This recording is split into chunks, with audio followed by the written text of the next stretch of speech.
You're born in a nest, wedged between some branches, high up in a dead tree. It's not the nice kind of tree either. It's the one that looks like it gave up years ago. But your parents act like they've built the Taj Mahal, so you go with it. Inside the nest, it's chaos. You've got siblings, and they're all bigger, louder, and hungrier than you. There's no sharing, no turns, just constant screaming. Whoever screams the loudest gets fed first. So you scream. Mom stays on top of you, literally, keeping you warm, because you look like a wet sock with a beak. Dad's out there hustling, bringing back food. Worms, mostly. Sometimes beetles, occasionally something that probably wasn't meant for birds, but you eat it anyway. You're not in a position to complain. The food situation is pretty grim at first. Everything comes pre-chewed, which sounds disgusting because it is. But when you're a bald pink blob with no motor skills, you take what you can get. After a week or two, you graduate to solid food. Whole worms, crunchy beetles, the works. You're growing fast, and apparently that requires a lot of calories. Your world is about 3 feet wide, the nest, some branches, and a terrifying drop to the ground below. You don't think about what's out there yet. Your main goal is just not falling out, because you're pretty sure you wouldn't bounce. Then one day, Mom decides it's time to fly. You have no idea what you're doing, but you flap your wings anyway. Your first attempt ends with a graceful belly flop onto a lower branch. Not great. The second try, you miss the branch entirely and land in a pile of dirt and leaves on the forest floor. If anyone asks, you totally meant to do that. Now you're on the ground, can't fly, can barely walk, and every predator in the area suddenly thinks you're lunch. Foxes, weasels, even squirrels are looking at you like you're a snack. Your parents don't help. They just sit in the tree above you, screaming. It's not encouragement, it's just panic. In bird form. After a few days of hopping around like a broken toy, you finally figure out how to stay airborne. Flying feels incredible, until you realize you have no idea how to land. You aim for a branch, misjudge completely, and slam into it sideways. But you're flying, and that's what counts. Flying comes with responsibilities, though. Mom expects you to keep up as she swoops through the forest while you're flapping along like a kite in a hurricane. There's no time to rest either. Hawks are everywhere, and they love rookies like you. Then there's finding food. Mom points at the ground, and you're supposed to grab a beetle or worm. You dive down with confidence and end up with a beak full of dirt. Mom just stares at you, probably wondering how you're even related. Here's the thing about crows. You're smart, well, you will be, eventually. Right now, you're just copying everything the older crows do. You watch them flip leaves, dig through dirt, crack nuts by dropping them. You try the same thing. Most of the time it works, sometimes it doesn't. You also learn about danger, the hard way. You hear a sharp, urgent call from the adults, and you don't ask questions. You hide. You learn which shapes in the sky mean trouble and which ones don't. It's all pattern recognition and survival instinct. Social skills come next. The adults communicate constantly. Caws, postures, little head tilts you hadn't noticed before. You copy them, learning how to fit in without causing drama. It's exhausting, but necessary. Then you figure out humans. They drop food everywhere. Scraps, wrappers, half-eaten sandwiches. You learn where they hang out, when they're distracted, and how to grab what you want without getting too close. Some humans are nice. Others wave their arms like maniacs trying to scare you off. The best part? You remember faces. If a human wrongs you once, you'll hold that grudge forever. Revenge isn't just satisfying, it's efficient. At some point you realize there's more than just your family out there. There's the murder, your extended crew. They're loud, chaotic, and oddly comforting. Foraging with them is a free-for-all. If someone finds food, everyone shows up, uninvited. It's not polite, but it works.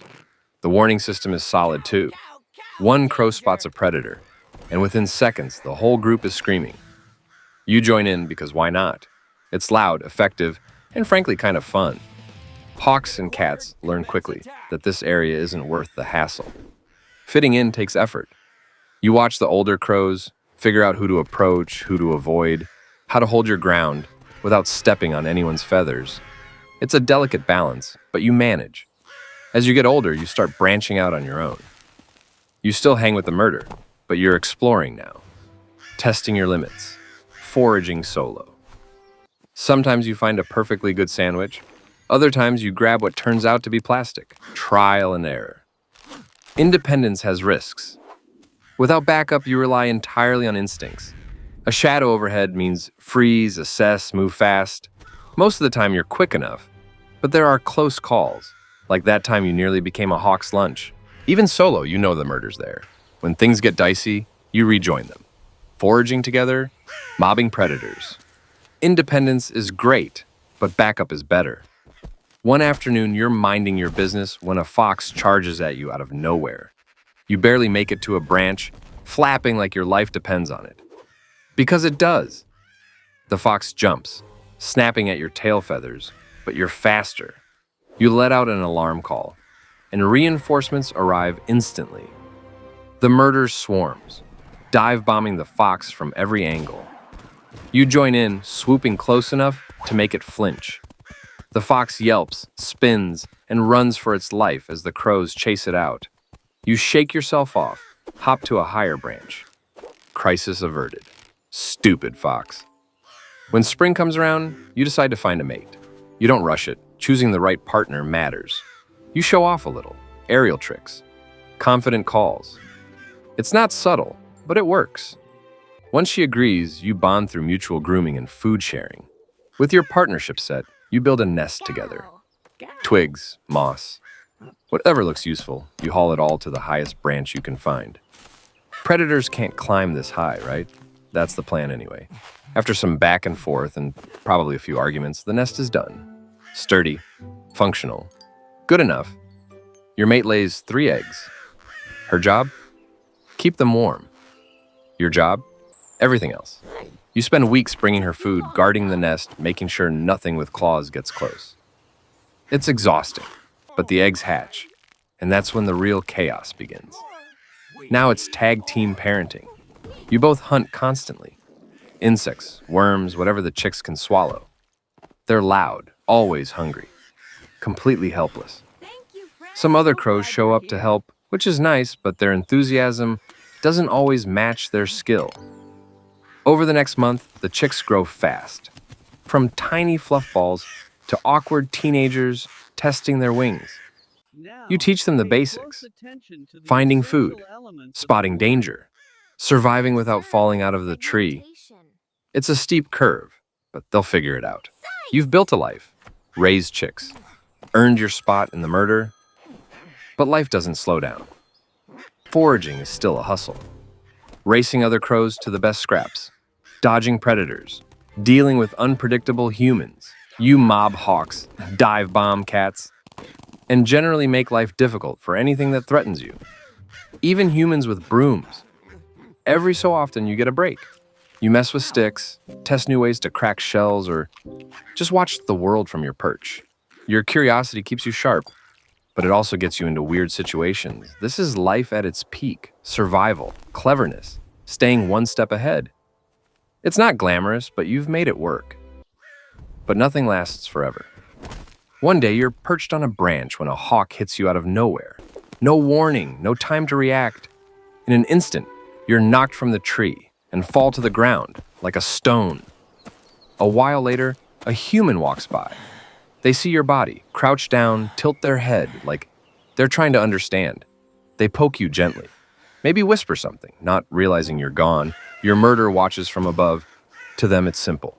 The human did this. That's all they need to know. From that day on, they make the human's life hell. They scream every time he walks by, dive bomb him, make sure he never feels safe outside again. He has no idea why. You're gone, but your group remembers. Not just through what you taught them, but by turning their rage into a lifetime grudge.